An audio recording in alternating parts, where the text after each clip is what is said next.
Good morning and welcome to your 5 a.m. cash flow mastery. And my dear friend, the topic for today is where to get money for business. मतलब क्या हुआ भाई, कहां से प्राप्त करें पैसे बिजनेस के लिए? What is the source of capital? Business बढ़ाना है, बिजनेस एक्सपेंड करना है। तो आज हम बात करने वाले हैं उन 30 सोर्सेस ऑफ कैपिटल की बिजनेस के अंदर।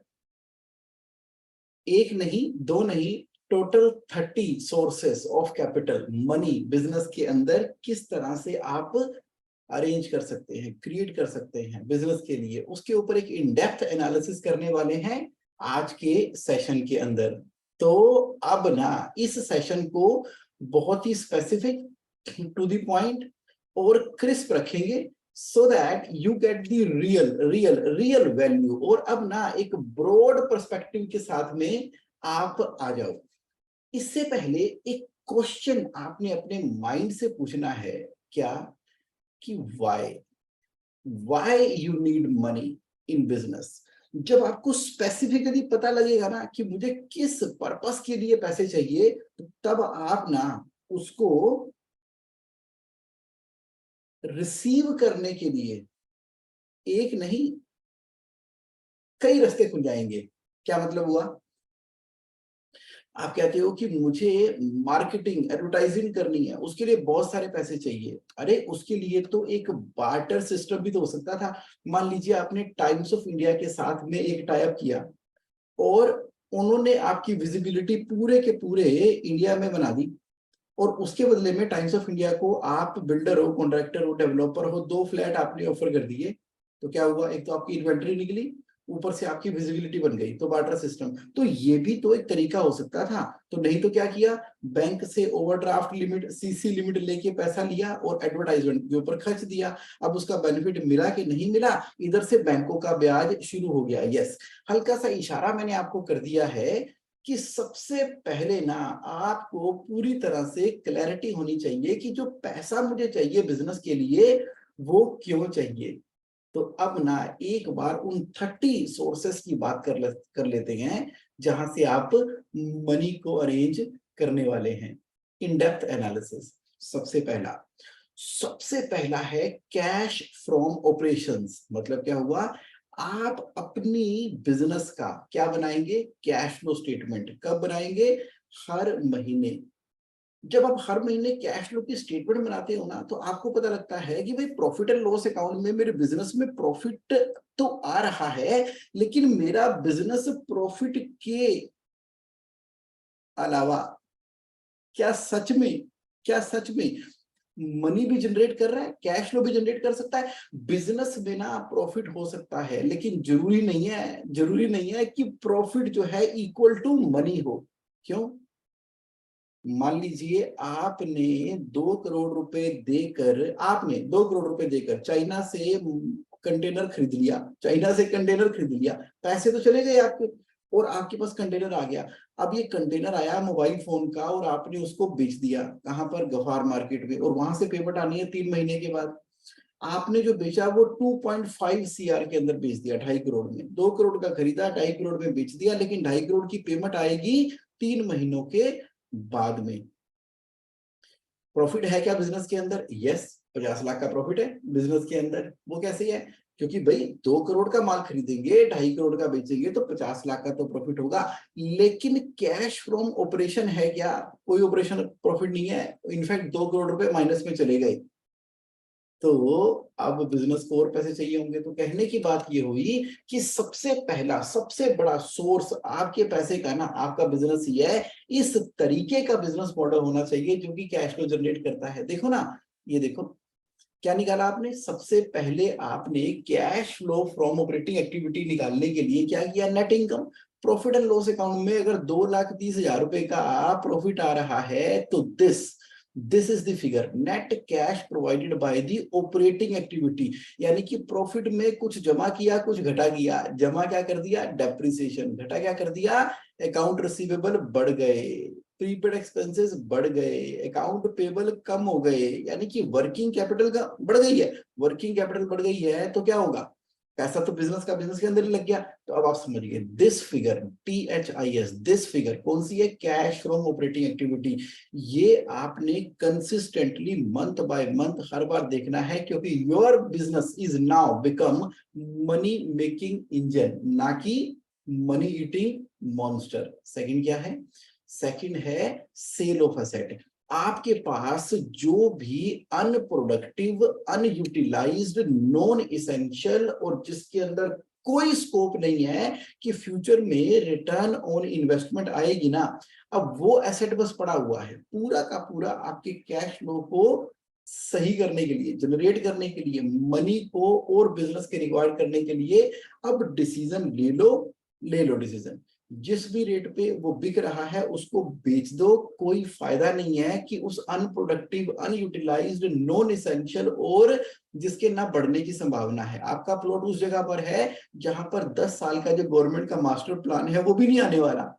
तो आपने किसी गलत ब्रोकर की एडवाइस के ऊपर, उसके कच्चे लालच के चक्कर में आपने कहीं इन्वेस्ट कर दिया था। अब देखो कहां से है, जो बटिया सो खटिया, उसको बेचो, निकालो, मनी को बिजनेस के लिए अवेलेबल कराओ, वो पैसा भी तो है आपके पास।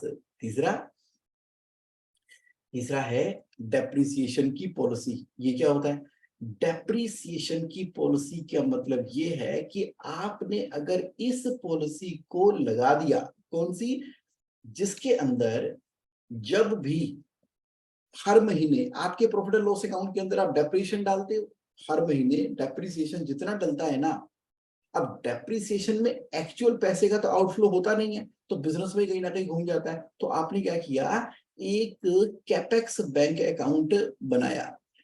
कैश रिजर्व तो आपका मेन अकाउंट है, अब कैश रिजर्व में से भी एक पैसा जो है ना कैपेक्स बैंक अकाउंट में ट्रांसफर हो जाता है, और उस अकाउंट को आपने ना डेडिकेट कर दिया कि इसका इस्तेमाल कैपेक्स ही खरीदने के लिए करूंगा। यानी कि जो कैपेक्स के लिए पैसा इकट्ठा किया, कैपेक्स मतलब कैपिटल एक्सपेंडिचर, यानी कि प्लांट एंड मशीनरी खरीदना चाहते हो, कोई आप कंप्यूटर खरीदना चाहते हो, फर्नीचर फिक्सर खरीदना चाहते हो, कोई आप लॉन्ग टर्म की इन्वेस्टमेंट करके बॉयलर, जनरेटर, जो भी आप लेना चाह रहे थे, वो कहां से लिया, कि जो भी P&L के अंदर डेप्रिसिएशन होता है उतने का पैसा आपने कैपेक्स में ट्रांसफर करना है। और अगर और पैसे की रिक्वायरमेंट आती है तो आप उस कैपिटल एक्सपेंडिचर को करने के लिए टर्म लोन ले सकते हो, कोई एतराज नहीं है, क्योंकि जब आपके एसेट लायबिलिटी से ज्यादा है तो उस केस के अंदर हमेशा आप प्रॉफिट पे रहने वाले हो। और जिसने इस डेप्रिसिएशन की पॉलिसी को फॉलो कर दिया ना, अब वो तो एक्सपीरियंस करने ही वाला है मैजिक,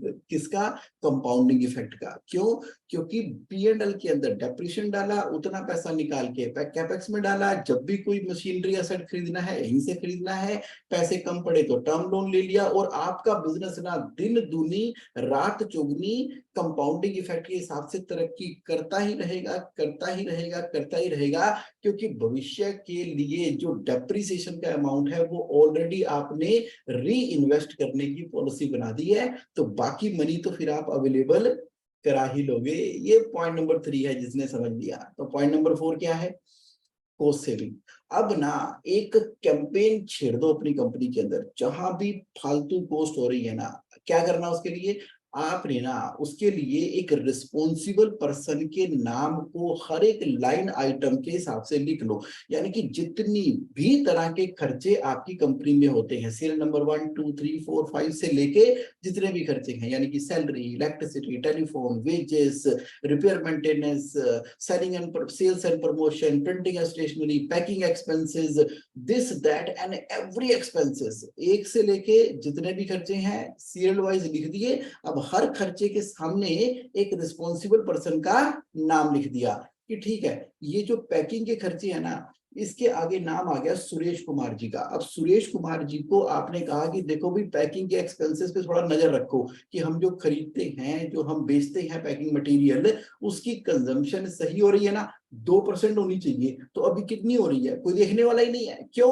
क्योंकि खर्चे हुए जा रहे हैं, अकाउंट्स डिपार्टमेंट के अंदर उसकी एंट्रियां हुई जा रही हैं, उसका बिल आता है, पेमेंट हो जाती है, बिल आता है, पेमेंट हो जाती है, बिल आता है, पेमेंट हो जाती है। जब भी रिक्वायरमेंट है रिक्विजिशन आ जाती है, रिक्विजिशन आई, माल खरीदा, पेमेंट कर दी, माल खरीदा, पेमेंट कर दी। कॉस्ट तो ऐसे पानी की तरह बढ़ गई है। अरे कोई तो जिम्मेदार इंसान कंपनी के अंदर उसको देखे कि क्या वाकई जरूरी था। अब बिजनेस ओनर सेल्स देखे, ऑपरेशन देखे कि प्रिंटिंग एंड स्टेशनरी का खर्चा ज्यादा हो रहा है कि कम हो रहा है, लेकिन प्रिंटिंग स्टेशनरी का खर्चा ज्यादा हो रहा है कि कम हो रहा है। अरे इसको तो आपकी रिसेप्शनिस्ट भी देख सकती है। लिखो ना उसके सामने नाम कि देखो जी ये प्रिंटिंग एंड स्टेशनरी का बजट है और इसको हम कैसे मिनिमाइज कर सकते हैं। तो चला दो कैंपेन अपनी कंपनी के अंदर, और जहां पर भी ना अननेसेसरीली अनप्रोडक्टिव खर्चे हो रहे थे और उसके अंदर बचाया, तो आप ना रिवार्ड दो, रिकॉग्निशन करो। हर महीने कॉस्ट सेविंग मेजर जिसने भी लिया और बिना क्वालिटी को कंप्रोमाइज किए, बिना कंपनी की ग्रोथ को कंप्रोमाइज किए, जहां पर खर्चा करना है वहां पर तो करना है, लेकिन इसके बावजूद भी अगर कॉस्ट सेविंग होती है तो आप रिवार्ड करो, रिकॉग्नाइज करो। किसको? उस रिस्पॉन्सिबल पर्सन को जिसने कि इस खर्चे को बचाने में अपनी सलाह दी है, अपनी मॉनिटरिंग लगाई है। तो अब बचाया सो कमाया, बचाया सो कमाया, तो ये बन गया आपका source of money for your business. तो नेक्स्ट क्या रहेगा? प्राइसिंग। पैसे बिजनेस में जनरेट करने हैं ना, प्राइसिंग पॉलिसी को बड़े अमेजिंग तरीके से इस्तेमाल कर सकते हो। बड़ी प्यारी प्राइसिंग पॉलिसी होती है जिसको बोलते हैं स्ट्रेटेजिक प्लानिंग। क्या करते हो उसमें आप? मात्र छोटा सा 2% का प्राइस का इंक्रीज करते हो। आप देखना नॉर्मल कोर्स के अंदर, नॉर्मल कोर्स के अंदर जब आप अपने प्राइस बढ़ा ही नहीं रहे हो तो भी कोई फर्क नहीं पड़ रहा कस्टमर को, और अगर आप मात्र 2% प्राइस बढ़ा देते हो ना तो भी कस्टमर को फर्क नहीं पड़ता क्योंकि अमाउंट इतना नेग्लिजिबल होता है। लेकिन ये 2% ना आपके नेट प्रॉफिट को 2% से बढ़ा देता है। अब देखो सोचो, अगर आपका प्रॉफिट का परसेंटेज 6% आ रहा है तो 8 हो गया, 10 आ रहा है तो 12 हो गया। कैसे? मात्र 2% की प्राइसिंग की स्ट्रेटेजी से। और आपने ये जो 2% बढ़ाना भी है ना, वो फ्यूचर की डेट से बनाना है। आपने बोलना है कि अभी चल रहा है महीना अगस्त का, प्राइस बढ़ने वाले हैं। कब बढ़ेंगे? 1 अक्टूबर से। अब पूरी ड्राइव चला दो, कैंपेन चला दो कंपनी के अंदर, प्राइस बढ़ने वाले हैं 2% से। तो आज जो खरीदेगा ओके यार अभी तो सस्ते पे खरीदो, प्राइस बढ़ने वाले हैं, सडनली एक पुश मिलता है सेल्स को, सडनली एक इनफ्लो आ जाता है कंपनी के अंदर प्राइसिंग स्ट्रेटेजी को चेंज करने की वजह से, बड़ी ही स्मार्ट तरीके से। ये है एक बहुत बड़ा तरीका जिससे आप मनी अरेंज कर सकते हो अपनी कंपनी के अंदर। और टू चॉइस की स्ट्रेटेजी तो आप लगा ही सकते हो। आप जो मेन प्रोडक्ट बेचना चाहते हो उसके साथ में एक और प्रोडक्ट लॉन्च कर दो जिसको आप नहीं बेचना चाहते, और कस्टमर को ऑप्शन दो ये लेना है कि ये लेना है। अब कस्टमर के सामने जैसे ही 2 चॉइस आती है ना तो वो उसमें से एक तो चूज ही कर लेगा। अगर एक प्रोडक्ट है ना तो कस्टमर ना उसके ऊपर दे तनादन प्राइसिंग की नेगोशिएशन पे नेगोशिएशन करता रहेगा। यानी कि टू चॉइस प्राइस स्ट्रेटेजी के अंदर आपने प्राइस नेगोशिएशन को ही किल कर दिया, दूसरा एक ऐसा प्रोडक्ट लाके जो कि आप एक्चुअली तो बेचना ही चाह नहीं रहे थे। तो क्या हो गया? पैसे ही पैसे आने शुरू हो गए हैं आपके बिजनेस के अंदर। और क्या करोगे? Personal saving. अब आप पूरी तरह से कॉन्फिडेंट हो, बूटस्ट्रैप हो, यानी कि पीछे जो आपने पैसे इकट्ठे कर रखे हैं वो बिजनेस करने के लिए तो किए थे। अगर बिजनेस ओनर अपने बिजनेस में अपना ही पैसा नहीं लगाएगा तो बाहर वाला क्यों लगाएगा? अगर मुझे अपने बिजनेस पे कॉन्फिडेंस नहीं है तो अब आपको रिस्क असेसमेंट मैट्रिक्स के हिसाब से जब जब रिक्वायरमेंट है बिजनेस के लिए जो पैसे एलोकेट कर रखे हैं उसको भी तो लगाना है बिजनेस के अंदर। और कॉर्पोरेट स्पॉन्सरशिप, बड़े सारे कॉर्पोरेट्स हैं, उनके साथ में ना आप एक मार्केटिंग एक्सपोजर का एग्रीमेंट साइन कर सकते हो। बड़े बड़े कॉर्पोरेट जो बैठे हैं वो लोकल मार्केट के अंदर अपने बिजनेस को एक्सपेंड करना चाहते हो। आप बोलो कि मैं अपने प्रोडक्ट के ऊपर आपकी फोटो लगाने के लिए तैयार हूं, मेरा प्रोडक्ट तो अंदर तक विलेजेस तक रीच करता है और वहां पर आपकी कंपनी की फोटो लगेगी, उससे क्या होगा? आपकी भी प्रमोशन होती चली जाएगी। तो आपने कॉर्पोरेट स्पॉन्सरशिप के तहत 1 करोड़, 2 करोड़, 5 करोड़, 10 करोड़, ये तो आपके नेगोशिएशन के ऊपर है। इसको भी पैसे आप ले सकते हो अपने बिजनेस को एक्सपेंड करने के लिए। और क्या है? जब भी आपने एक्सपेंड करना है तो जगह ना रेंट पे लिया करो, खरीदा मत करो। जब रेंट पे जगह ले ली, वो चल गई, सेट हो गई, अब उसी लैंडलॉर्ड से नेगोशिएट करके खरीद भी लेना। शुरू में ही हम सारा का सारा पैसा लगा के बिल्डिंग बनाने में, लैंड में खरीदने में, ये सारे के सारे पैसे वहीं पर ही वेस्ट कर देते हैं। ऐसे बिजनेस नहीं बढ़ते। जब इनिशियल फेज ऑफ एक्सपेंशन है ना, तो पैसे बचाओ, बचाया सो कमाया। कैसे आपने मनी का अरेंजमेंट कर दिया, इस स्ट्रेटेजी के द्वारा। बड़ी डीप स्ट्रेटेजी है, ऐसे ही लोग एक्सपेंड कर रहे हैं। और क्या करोगे आप, बिजनेस इंक्यूबेटर। आज की डेट में ना बहुत सारे आपको स्पेशलाइज प्रोग्राम मिल जाएंगे, जिसके अंदर पैसे भी देते हैं, मेंटरशिप भी देते हैं, रिसोर्सेस भी देते हैं। कई गवर्नमेंट की स्कीम्स हैं, कई प्राइवेट कंपनीज हैं, जो कि ना अब जैसे बहुत बहुत बहुत सारी कॉर्पोरेट्स हैं जो आगे बिजनेसेस को खड़ा करने के लिए मेंटरशिप, कैपिटल और रिसोर्स दे रहे हैं। लिखो बिजनेस इंक्यूबेटर, कहां पर, गूगल पे सर्च करो, बिजनेस एसोसिएशन के अंदर मिलो, मुझसे 1-to-1 बात करो, देखो कहां कहां कहां पर ये बिजनेस इंक्यूबेटर बैठे हुए हैं, जो कि आपके बिजनेस को एक केस स्टडी मानते हुए इसके अंदर पैसा लाने वाले हैं, देने वाले हैं, करने वाले हैं। खोलो दिमाग, और पैसा आपको अवेलेबल हो गया। और गवर्नमेंट की ग्रांट्स तो आज की डेट में मेक इन इंडिया के तहत इतनी सारी है कि आप केमिकल के बिजनेस के अंदर हो, कि आप सिविल एविएशन के बिजनेस के अंदर हो, कि आप आर्टिफिशियल इंटेलिजेंस की बिजनेस को डेवलप कर रहे हो, कि टेक्नोलॉजी बिजनेस के अंदर हो, कि इंफ्रास्ट्रक्चर के अंदर हो, कि रूरल डेवलपमेंट के अंदर हो, कि टूर एंड ट्रेवल के अंदर जा रहे हो, कि एक्सपोर्ट प्रमोशन कर रहे हो, कि सॉफ्टवेयर टेक्नोलॉजी पार्क बना रहे हो, ना जाने ऐसी कितनी सारी गवर्नमेंट ग्रांट्स हैं, सब्सिडी है, स्कीम्स है, प्लान्स है। तो आज ही अपने फाइनेंशियल कंट्रोलर को आपने बोला कि बाबा रिसर्च करो और एक्शन लेना शुरू करो कि मेरे बिजनेस में कौन सी ग्रांट अवेलेबल हो रही है, कर दो काम। 11 नंबर पॉइंट क्या है, स्ट्रेटेजिक पार्टनरशिप करने का समय आ गया है। मतलब क्या हुआ कि आपने ना कोलैबोरेट करना शुरू कर दिया दूसरे बिजनेस के साथ में। एक बड़ा एग्जांपल तो पता ही है आपको, मैकडोनल्ड के अंदर तो क्या बिक रहा है, बर्गर, लेकिन साथ में क्या बिक रही है, पेप्सी या कोका कोला, कोक बिक रही है। उनकी ना एक स्ट्रेटेजिक पार्टनरशिप हो गई है, जहां तेरा बिकता है तो मेरे को भी ले ले, जहां तेरा बिकता है सर्फ, वहां पर मेरे को चाहे फ्री में एंट्री दिलवा दे, तो मेरा एज ए गिफ्ट ले ले, मेरे से एक पर्टिकुलर प्राइसिंग के ऊपर माल खरीद ले और इसको अपने प्रोडक्ट के साथ में कोलैबोरेट करके बेच दे। तो आप तो मार्केटिंग करने के लिए पैसा खर्च करना चाहते थे, जरूरत ही नहीं है मार्केटिंग के लिए पैसा खर्च करने की। किसी का ऑलरेडी चलता चलाता ब्रांड है, प्रोडक्ट है, उसके साथ में कर लो कोलैबोरेट, जहां जहां पर भी आपका प्रोडक्ट कॉम्प्लीमेंट्री है। सोचो सोचो सोचो, 4 AM करो, मेडिटेशन करो, आइडिएशन करो, स्ट्रेटेजिक प्लानिंग बनाओ, बाहर जाके बैठो, सोचो कौन कौन है आपके पास। तो पैसा क्यों चाहिए, इसलिए चाहिए ना, तो कर लो स्ट्रेटेजिक पार्टनरशिप और बना दो अपने बिजनेस को, 4 चांद लगा दो। पॉइंट नंबर 12 क्या है, देखो सप्लायर। सप्लायर तो बहुत बड़ा सोर्स है आपको पैसा देने वाला। सप्लायर के साथ में थोड़ी एक्सटेंडेड पेमेंट टर्म्स कर लो, 30 दिन है तो 35 करो, 35 है तो 45 करो, 45 है तो 60 करो। क्यों, क्योंकि उसको टाइम पर पेमेंट करो, उसके साथ में कंफर्म ऑर्डर लो, क्वालिटी के ऊपर बात करो, उसके साथ लॉन्ग टर्म रिलेशनशिप को बिल्ड करो। तो यहां से तो पैसे आपको मिलने ही वाले हैं। और एनजीओ, बड़ी बड़ी नॉन गवर्नमेंट ऑर्गेनाइजेशन है, बड़ी बड़ी ऐसी कंपनियां हैं, कंपनियां नहीं, ऐसी ऐसी लोगों ने बना रखी हैं जो समाज का भला करने के लिए काम कर रही हैं। अब जैसे मान लो व्हील चेयर है, बेड है, हॉस्पिटल में देने हैं उन्होंने, एक नहीं, दो नहीं, 10 नहीं, 1000, 10,000 ऑल ओवर इंडिया में देने हैं। टाई अप करो ना उनके साथ में, उनके मिशन के साथ में। उनको व्हील चेयर देनी है, उनको बनानी नहीं आती, आप साइकिलें बेचते हो, उनको साइकिलें बांटनी है, आप करो एनजीओ के साथ टाई अप। आप जो प्रोडक्ट बनाते हो, अरे आप तो एफएमसीजी में हो, खाने पीने के प्रोडक्ट में हो, एनजीओ डिस्ट्रीब्यूट करना चाहती है, वो कपड़े डिस्ट्रीब्यूट करना चाहती है, वो बेडशीट डिस्ट्रीब्यूट करना चाहती है। अरे देखो तो सही, आप किस बिजनेस के अंदर हो, करो टाई अप, अच्छी क्वालिटी की चीजें लो देना चाहते हैं, कमिटमेंट के साथ में देना चाहते हैं, तो उनको से आपको क्या मिलते हैं, बहुत बड़े बड़े बल्क ऑर्डर मिलते हैं। हम क्या कर रहे हैं, डिजिटल मार्केटिंग के ऊपर एक व्हाट्सएप कैंपेन चला दी, एक आपने सोशल मीडिया कैंपेन चला दी, और हमें लगा कस्टमर आएगा खरीदेगा।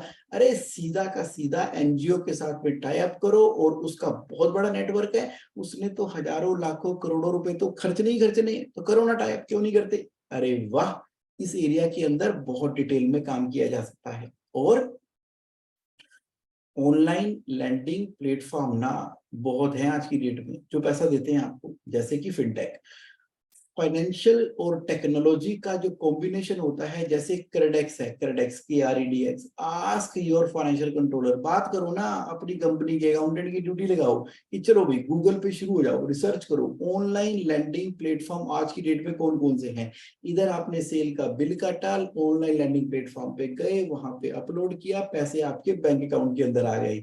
तो क्लाउड के अंदर ही पैसा पड़ा हुआ है, हमने कभी एक्सप्लोर नहीं किया। हाँ, रेट ऑफ इंटरेस्ट थोड़ा ज्यादा इसका जरूर होता है, लेकिन जब पैसे की रिक्वायरमेंट है तो यहां से तो पैसा मिल ही रहा है ना। और क्या है, इंश्योरेंस पॉलिसी। अच्छा, अरे आपने अगर कीमैन इंश्योरेंस पॉलिसी, कौन सी, कीमैन इंश्योरेंस पॉलिसी को ढंग से पढ़ लिया, यूटिलाइज कर लिया, तो जब भी कोई मैनेजमेंट में चेंज होता है उस समय एक सब्सटेंशियल अमाउंट की रिक्वायरमेंट होती है, तो दे देगा आपको कौन, कीमैन इंश्योरेंस पॉलिसी। देखो क्या कर सकते हो, सोचो सरेंडर वैल्यू आपकी जो इंश्योरेंस की है वो भी आपको पैसा प्रोवाइड करती है। तो बिजनेस के अंदर तो मनी बहुत सारी अवेलेबल है। और क्या करें, और क्या करें, मर्जर और एक्विजिशन। भाई आपको चाहिए ना पैसा, तो आपने क्या किया, रिसोर्सेज के लिए आपका बिजनेस चल रहा है, एक कोचिंग सेंटर चला रहे हो, आपने सामने वाले के कोचिंग सेंटर को ही मर्ज कर लिया, उसके बदले में पैसे नहीं दिए, उसके बदले में अपनी कंपनी के शेयर दे दिए उसको। आपने जोड़ लिया, मर्ज कर लिया, एक्वायर कर लिया। जो स्टील के अंदर जो बहुत बड़े हमारे मित्तल साहब है, मित्तल साहब ने क्या किया था, मर्जर के द्वारा, एक्विजिशन के द्वारा, गारमेंट इंडस्ट्री के अंदर मिल्स की मिल को एक्वायर किया जा रहा है, मिलों को मर्ज किया जा रहा है, जिससे कि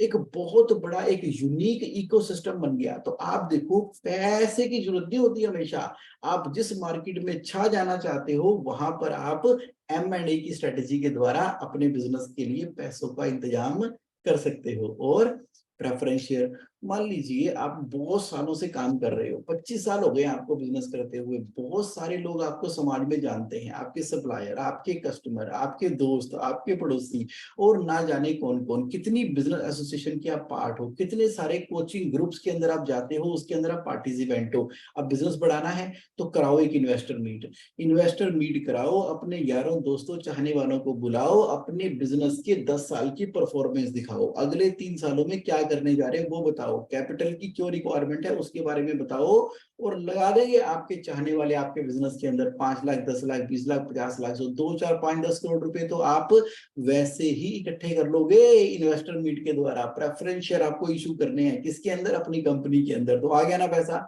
नहीं सोचा था ना।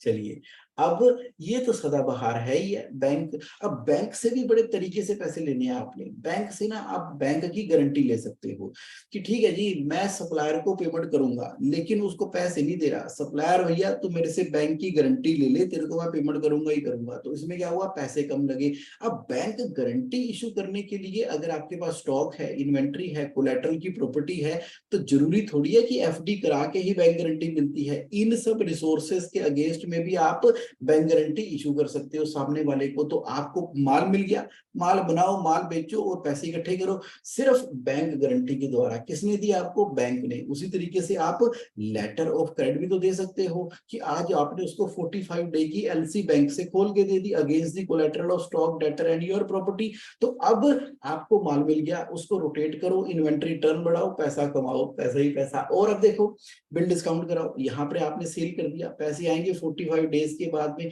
आज ही वो इनवॉइस आपने बैंक में जमा कराया ऑनलाइन पोर्टल के ऊपर, विद इन 7 डेज आपके पास पैसे आ गए। तो आ गए ना।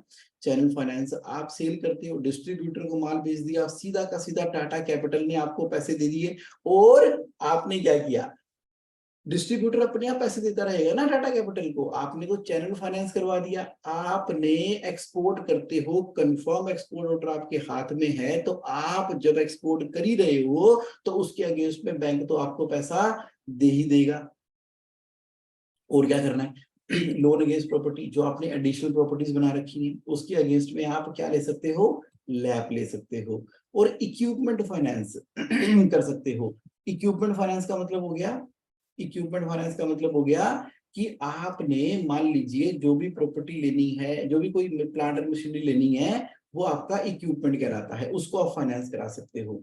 तो कहने का मतलब ये हुआ कि जब आप बैंक से फाइनेंस कर रहे हो तो आपको पूरी की पूरी तरह से क्लैरिटी हो गई है। किस चीज की क्लैरिटी हो गई है, कि बैंक से मैं बस ये चीजें लेता हूं। अगर आपको और कुछ लेने की जरूरत पड़ रही है तो आप क्या लोगे बैंक से? बैंक से आप लोगे टर्म लोन, या बैंक से ले सकते हो WCDL working capital drill down की लिमिट, प्रोजेक्ट फाइनेंस करा सकते हो, गोल्ड लोन ले सकते हो, कमर्शियल पेपर ले सकते हो, और आखिरी में आता है बैंक की CC या OD लिमिट, सबसे आखिर में आता है। कहने का क्या मतलब हुआ? कहने का मतलब हुआ कि बैंक से उन सिलेक्टेड आइटम्स को आपने लेना है जो कि आपके बिजनेस के लिए एप्लीकेबल है, फाइनेंस के लिए एप्लीकेबल है। यानी कि पहले नीड को पहचानो, पहले नीड को पहचानो कि भाई किस पर्पस के लिए पैसा चाहिए, जिस पर्पस के लिए पैसा चाहिए उसी पर्पस के लिए लोगे। अच्छा, अब 19वां पॉइंट क्या है? आज 30 पॉइंट बता रहा हूं मैं आपको, कितने? 30 लिखते जाओ, समझते जाओ, दिमाग के पर्दे खोलते जाओ, चारों तरफ पैसा ही पैसा है। अब देखो, आपका कोई एक ऐसा जानकार है, दोस्त है, जो कि हाई नेटवर्थ इंडिविजुअल है, अब समय आ गया है उसके पास जाने का, उससे बात करो कि मेरे बिजनेस में बहुत बड़ा पोटेंशियल है ग्रो करने का। हाई नेटवर्थ इंडिविजुअल जो है ना, कभी भी आपके बिजनेस में इंटरफेरेंस नहीं करते, वो पैसा दे देते हैं और अपनी रिटर्न एक्सपेक्ट करते हैं, तो वहां से भी आप पैसा जनरेट कर सकते हो। और कहां से करोगे आप?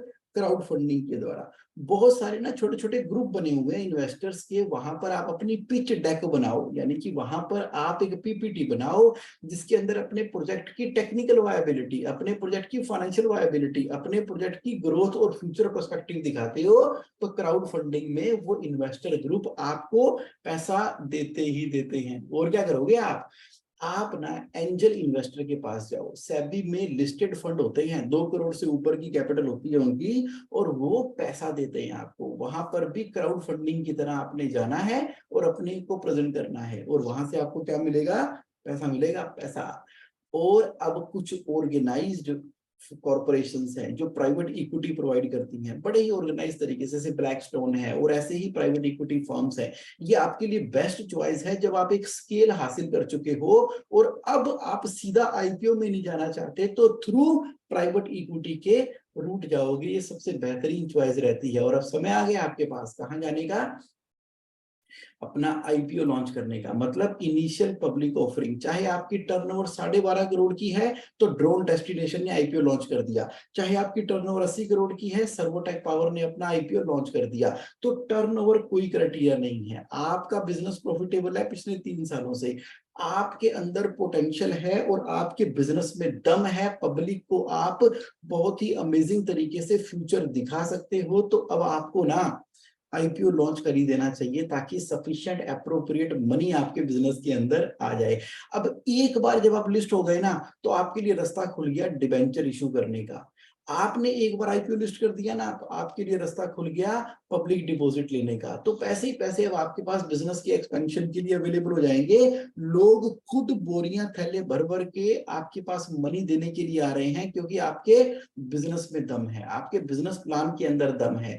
अब आप ये सोचो कि सिर्फ इंडिया के बैंक ही नहीं, पूरे वर्ल्ड के लोग हैं ना जो इन्वेस्टर हैं, वो आपकी कंपनी में इन्वेस्ट करने को तैयार हैं, क्योंकि फॉरेन डायरेक्ट इन्वेस्टमेंट भी एक बहुत बड़ा सोर्स ऑफ कैपिटल है जिसको आपने कभी एक्सप्लोर ही नहीं किया। आप सोच रहे हैं मेरे बिजनेस के अंदर FDI आ सकती है? बिल्कुल बिल्कुल, इन्वेस्टर तो इन्वेस्टर ही होता है। तो अब आपको डोमेस्टिक के साथ में इंटरनेशनल चैनल भी खोलना पड़ेगा। बहुत ही अमेजिंग तरीके से FDI आपके बिजनेस के अंदर आ सकती है। और माइक्रो फाइनेंस, अरे देखो ना, आपका जो प्रोडक्ट है, आप कूलर बना रहे हो, AC बना रहे हो, रेफ्रिजरेटर बना रहे हो, विजय सेल्स में आप खरीदने के लिए जाते हो, तो पहले से ही वहां पर टाटा कैपिटल तो क्या, बजाज फाइनेंस तो क्या, वेदिका सेल्स कॉर्पोरेशन तो क्या, दुनिया जहान की इतनी सारी माइक्रो फाइनेंस कंपनियां बैठी हुई हैं जो आपके प्रोडक्ट को फाइनेंस करने के लिए तैयार है। बस आपने तो क्या किया, अपने प्रोडक्ट को कस्टमर को अवेलेबल कराया, और पैसे आपको किसने दे दिए? माइक्रो फाइनेंस कंपनी के अंदर।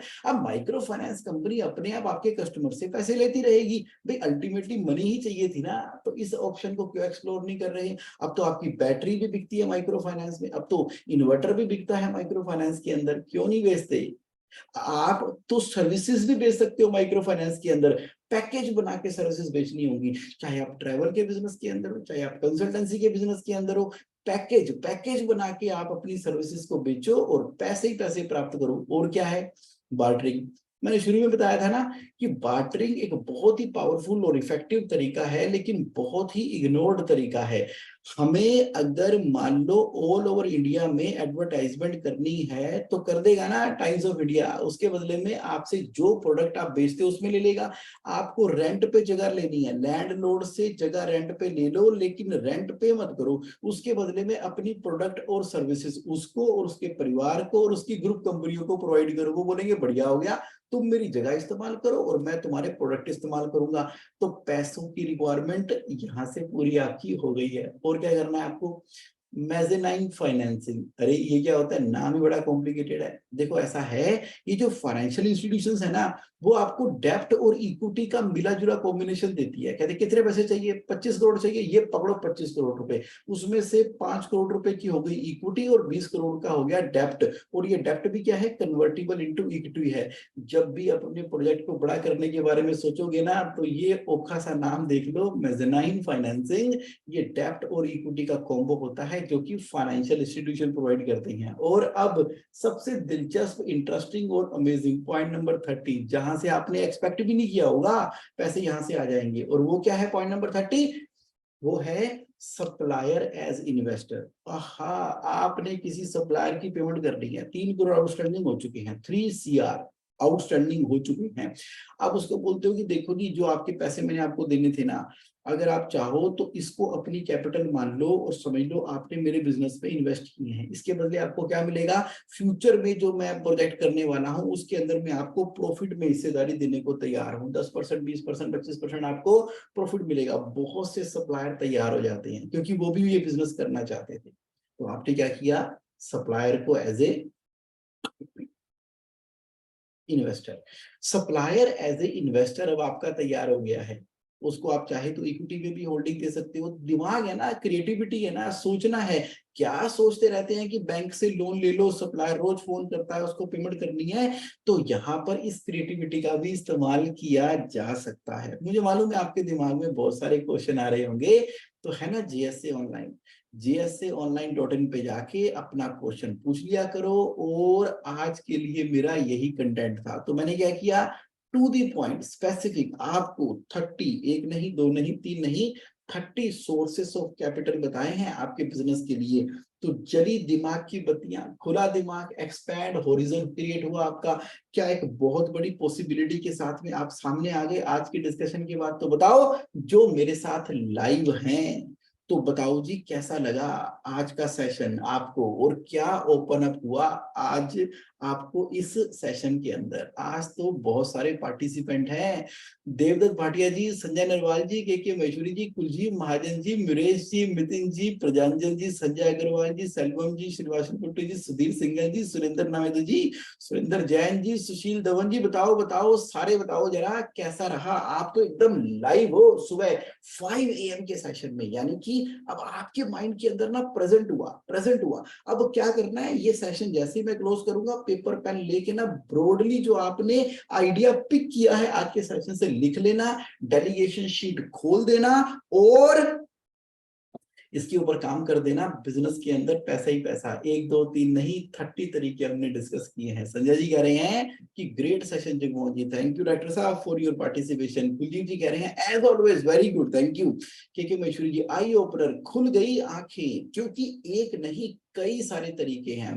बार्टर सिस्टम से लेके HNI इन्वेस्टर से लेके क्राउड फंडिंग से लेके बैंक गारंटी से लेके LC से लेके ना जाने कितने तरीके हैं। सलम जी कह रहे हैं thank you very much for expanding the multiple sources for cash flow. पूरा होरिजन खुल गया है, पूरा ब्रह्मांड तैयार बैठा है आपको सपोर्ट करने के लिए। सुशील जी कहते हैं अमेजिंग सेशन, संजय जी कह रहे हैं अमेजिंग सेशन, और सुरेंद्र जी ने कहा कि माइंड ब्लोइंग सेशन। सुरेंद्र जी, एक हमारी मीटिंग पेंडिंग है लुधियाना से, तो मैं वापस दिल्ली आ गया, लेकिन दिल्ली आकर आपसे 1 बजे बात नहीं हो पाई, तो करते हैं एक बार आज बात कर लेते हैं।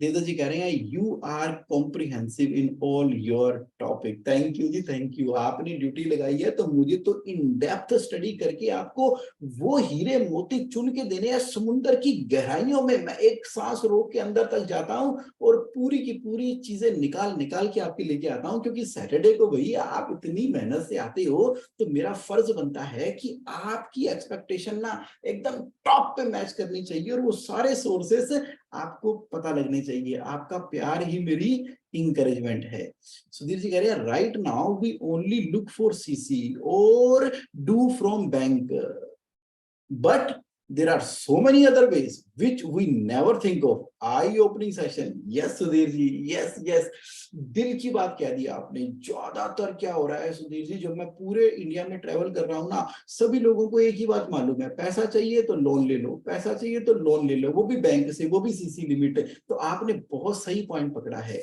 तो सैलोन जी कह रहे हैं how to bring cash for business from other countries. Sir बड़ा आसान है, मेरे से 1 to 1 करो तो मैं बताऊंगा कि FDI क्या होती है, फॉरेन डायरेक्ट इन्वेस्टमेंट। तो जैसे इंडिया में ग्रुप बने हुए हैं, बाहर भी वैसे ही हमारी तरह के ग्रुप बने हुए हैं। तो अब तो बहुत आसान है फॉरेन डायरेक्ट इन्वेस्टमेंट। हाँ उसके अंदर रेगुलेशन है, सेबी की है, RBI की है, वो तो ठीक है, फॉर्मेलिटी है, कागजी कार्रवाई है, आजकल तो ऑनलाइन हो जाती है। हमारे बिजनेस में दम होना चाहिए, हमारे प्रोजेक्ट में पावर होनी चाहिए, हमारे बुलंद इरादे होने चाहिए, दुनिया की जिंदगी में ऐड करने का मादा होना चाहिए। तो पैसा तो FDI के थ्रू आने को तैयार बैठा हुआ है। चलिए, thank you very much everybody for participating in today's power pack session, और फिर मिलते हैं नेक्स्ट सैटरडे नेक्स्ट टॉपिक के साथ में, और डीप जाएंगे और गहराइयों में जाएंगे और कैश फ्लो की कर देंगे पूरी की पूरी mastery. Thank you thank you thank you thank you.